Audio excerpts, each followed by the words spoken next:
Greek Life, Association of Former Students, UPD, EHS, Fire and Life Safety, Texas A&M Emergency Management, College Station Fire Department, A&M Transportation, and University EMS. I'd like to give them a big hand, please.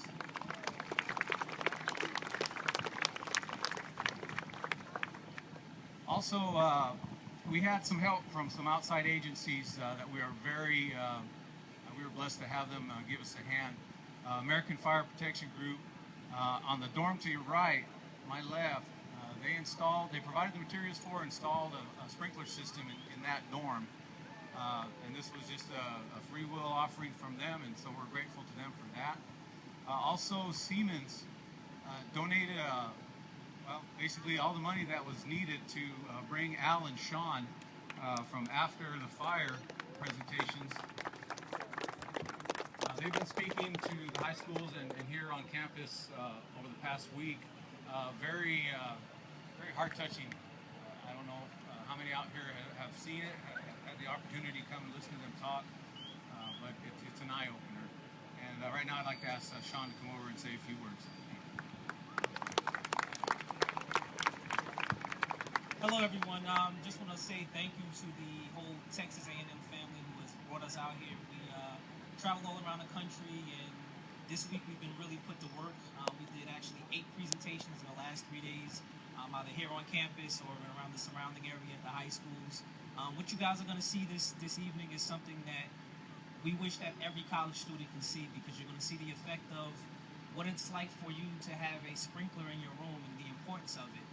For Alvaro and I, we didn't have sprinklers in our university when a fire happened to us and severely injured us.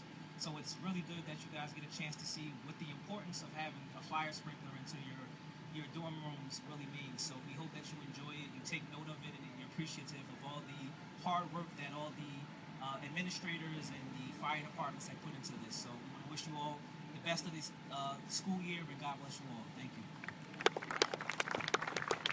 Thank you, Sean. All right, we're going to do a little demonstration real quick to show you the importance of making sure that you have a working smoke alarm or smoke detector in your room or in your home. Jake here is with our Fire and Life Safety Group. Is very important, especially if we're sleeping. And so what you do is just basically attach it to the ceiling, make sure the battery's working, and do a test on it. Y'all know what a smoke alarm or smoke detector sounds like? Okay, well, he's going to show you right now, just in case you don't know what it sounds like. Now, does anybody know how often you need to check those in your home? Every 6 months, thank you. Whoop. Free ice cream. Yeah, get yourself a free ice cream too. All right. I would be remiss not to give out a big thank you to a group of individuals that made this night possible, and that's the EHS Fire and Life Safety Group. A lot of blood, sweat, and tears, literally blood, sweat, and tears, went into building these 2 dorm rooms. So I'd like to thank my group, James Rayner, Adam Chavarria, Jake Daly, Earl Pence, Todd Jacobs, Dale McCord, and Dwayne Frederick. Give them a big hand, please.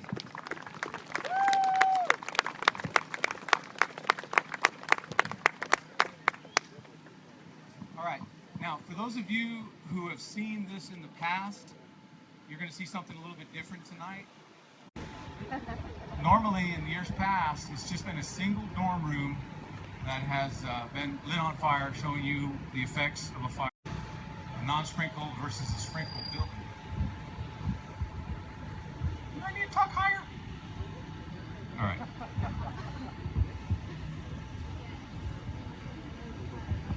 All right. This is a side-by-side dorm room. We're also using thermocouples. In the room, there are some thermocouples located in various locations, in the ceiling and at about pillow height. And on the screen here, hopefully we'll get it working, you're going to see the temperature increase and the differences in those temperatures between the lower portion of the dorm room and the higher portion, and you're going to see how quickly the flames will spread in an unsprinkled dorm room. Can we get that clock working? Un momento.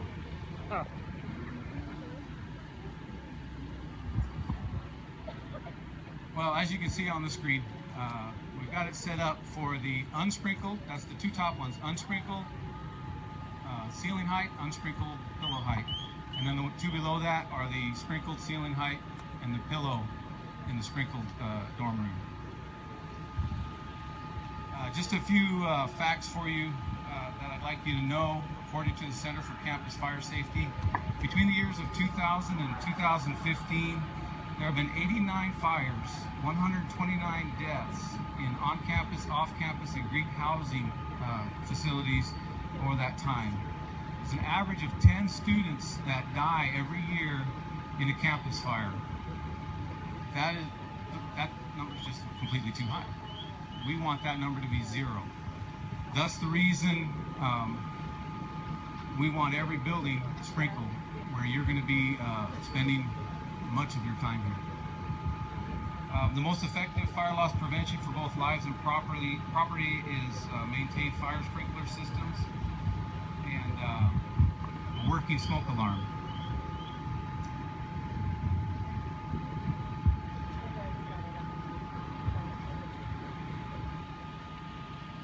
Okay. Got a Jeopardy question for you, okay? Since 2000, Texas A&M has been working towards having every campus housing facility outfitted with a system. Yeah! Get you a popsicle. All right. Well, as of school year 2016-2017, we have hit that goal. Every facility on campus where you sleep, well, I can't say that because a lot of you probably sleep in the library. And then, anyways, in your housing units, every building on campus is a fully sprinkled building, and it has a fully working fire alarm system. All right, we're gonna get going here real quick. As you can see in the dorms, they're furnished normally, not how y'all would have them. Yours might be a little more messy, right? A little bit. Okay, anyways, yeah. We're getting ready to light this up. I'm going to be turning this over to Tim from College Station Fire Department.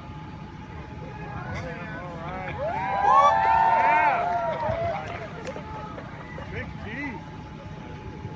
Y'all ready to burn some stuff? All right. Well, I'm actually Captain Tim Hump from the Squealy College Station Fire Department. We'll work on our sound system stuff here in a minute. What they're going to do is we've got a couple guys here that are suited up. These are the folks from Station 4 today. So if you flew into Easterwood Airport, that's who's protecting you. Station 4 also covers all the way into the A&M campus, all the way this side of the tracks, about halfway down to about Houston or Coke Street.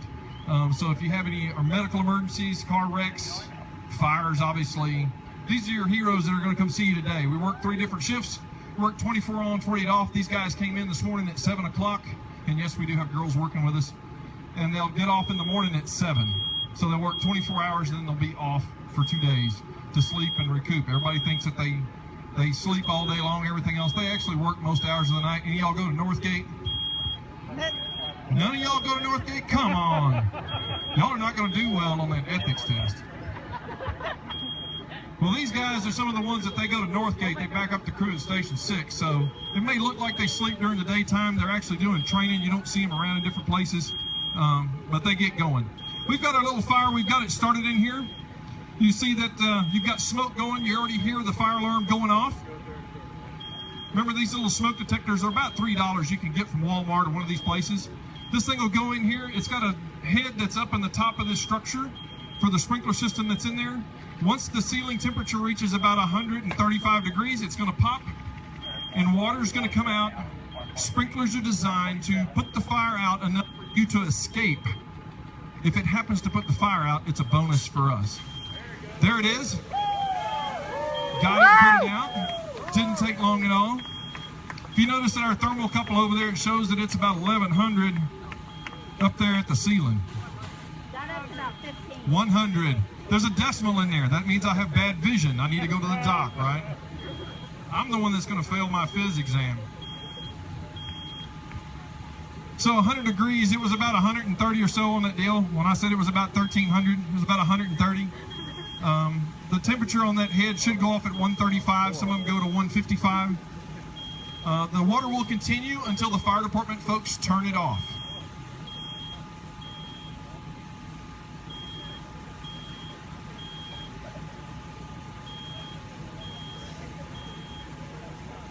Okay, Darren, we'll kill that. Go ahead. We'll kill it, Darren. And we'll let our heroes go up there and check it out.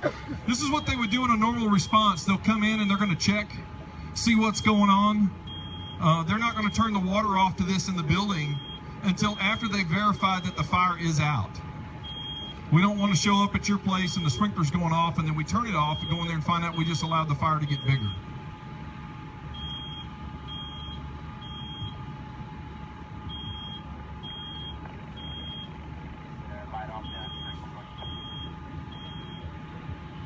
It's all good? All right, Lieutenant Dreyer says the fire is out. Shows that it's all good. What they would do is they'll come in, they got a little spot I think is still smoldering in there. Lieutenant Dreyer is the guy on the right. It's got his name on the back. He's got a camera in his hand that is a thermal imaging camera. It actually sees infrared radiation. It doesn't see light or anything else. It actually sees infrared light. So that's how he's able to see through the smoke and through the dark with it. So one of the things he can do is he can look in there with that camera and see that there's something still warm in that trash can. So as in a real fire situation, they'll go in, make access, go in, and they're going to do what we call overhaul and kind of clean it up.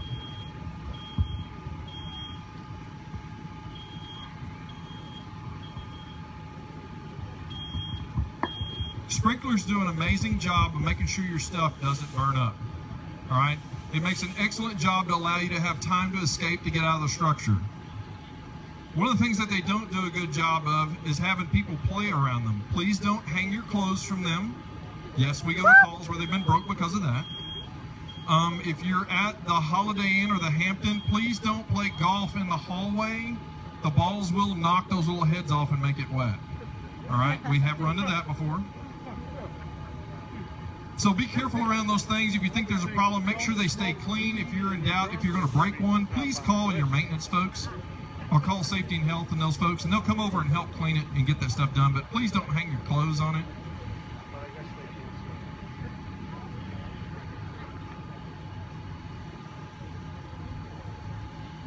So now what they'll have is a big soggy mess. Typically everything in there is going to get hauled out. It'll get replaced. And if not too much water ran down the hallway, whoever's downstairs may not have gotten wet either.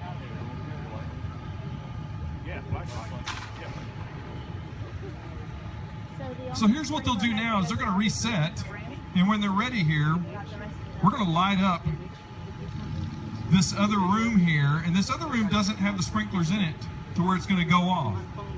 So we're going to allow it to build, and we're going to get to a point what's called flashover. When flashover occurs, everything from ceiling to floor is going to ignite and burn. And that's what everything in there is so hot. Got a distance issue on here. It's called batteries, transmissions. We'll light this thing up. I'll stand on this other side so y'all can see. Maybe I can get out of the way.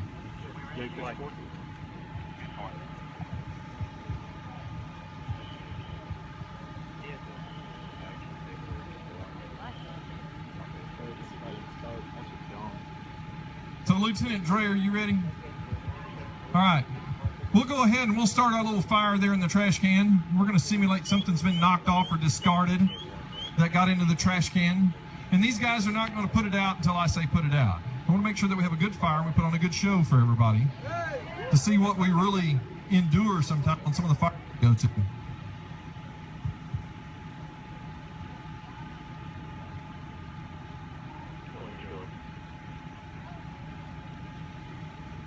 Okay, this would be our incipient phase, which started. Such a small fire, it's already set the smoke alarm off.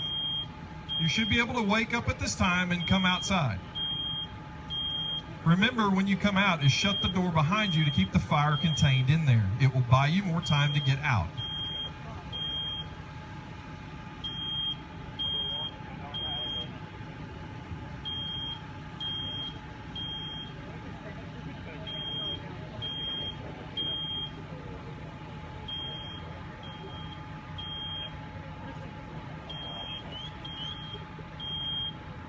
Sometimes fires short period of time to get going. Sometimes they start burning very quickly.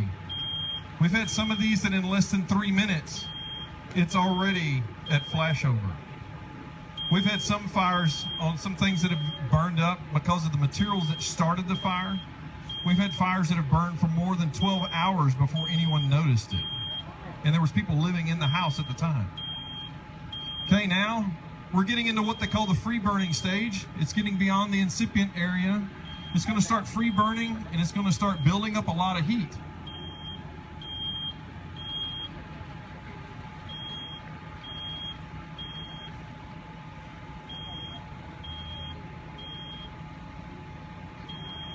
If you notice at the TV over there, the top temperature is already 120 degrees. As the materials on the blinds and stuff start to fall, it's 140 degrees right now on that temperature on that thermocouple. If it had a sprinkler system, that system would be going off now. It's already at 160. The highest they'll put in a dorm room is 155 degrees. The sprinkler would have already activated. One of the things I want you to notice is watch the cushions and the things on the bed and the other materials in the room. As the fire builds, you'll start seeing smoke start wisping off of stuff like it's steaming. That steam is actually flammable vapor of the byproducts out of there that will burn. So that steam is actually like raw gasoline coming off of it if it's a polyester or any petroleum style product that it was made from. The fire's going to build. You'll notice the smoke is now starting to get darker. Notice that level, how thick it is at the top. That will slowly start banking down as it starts building more and more heat. It'll continue to get further to the bottom. Hey, Captain Tim, just want you to notice over here, folks, look at the difference in temperature between the ceiling height and the pillow height. Pillow height's still under 100 degrees. Thus the importance for staying low if there is a fire and getting out of the room. Crawling is the best way to get out. It's absolutely correct. That's one of the things everybody worries about us going and getting their pets out. Pets actually will find their own way out. They're low to the ground and they're agile. A lot of times we can open the door and they'll come out before we can go in. All right, notice the little wisp of flames at the ceiling level now. What's our thermocouple saying? We're at 533 degrees and climbing. So it's going to continue to go and it's going to start banking down. You'll see products of combustion starting to come out of here. And as it starts radiating that heat to the rest of it in there, you're starting to see like the mattress and other items on the desk. And now look how it's doing the secondary burning on there. That's the paper on the sheetrock. This is what we call rollover, where the fire is now rolled over. Now see the box is starting to smoke? Jed, when that box lights off, you guys can put it out. You can feel it, y'all. This is what we call flash over to here where it's in. They're going to hit it and steam it out. Doesn't take a whole lot of water to put it out in there. Notice how much visibility is still at the floor. If the room was actually on fire, that visibility at the floor would probably be gone because right now it's getting an influx of air going in there. Hey, just so you know, that temperature got up to 1,600 degrees before that thing went off. We lost our reading on there. Yeah, those things get like really hot. When the thing flashes over from ceiling to floor, the temperature inside that room can actually exceed 2,000 degrees.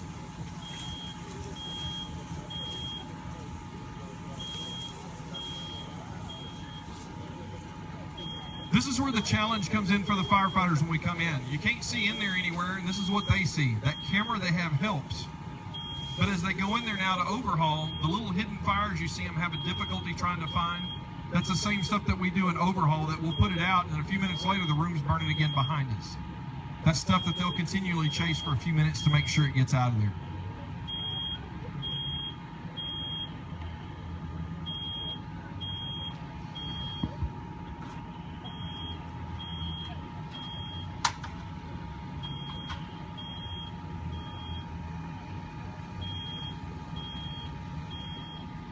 light in there? If you want me to hit it, I'll hit it. We're gonna put some light in here so we can see what's going on with these guys. They're gonna finish overhauling it in here a little bit. See if they can get the rest of the smoke out. One of the things you'll notice is that the smoke alarm is still working. A lot of times we'll find these, they're still beeping, real odd noises, but they're laying on the floor where they've melted and actually landed on the floor somewhere. The sad thing that we find in a lot of residential fires is we actually locate the smoke detector. That's one of the things we have to check fire report. And one of the things that we'll find is we'll actually find the detector, but the battery's missing. The batteries don't fall out on their own, folks. They wind up in the TV remote or somewhere like that.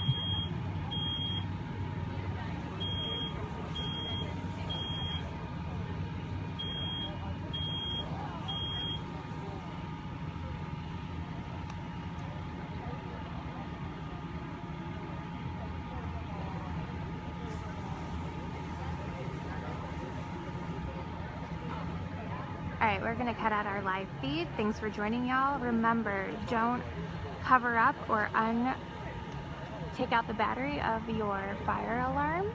It can really save your lives. Remember to have an exit strategy. Remember to have a backup exit strategy. Fire safety is important, y'all. Stay safe.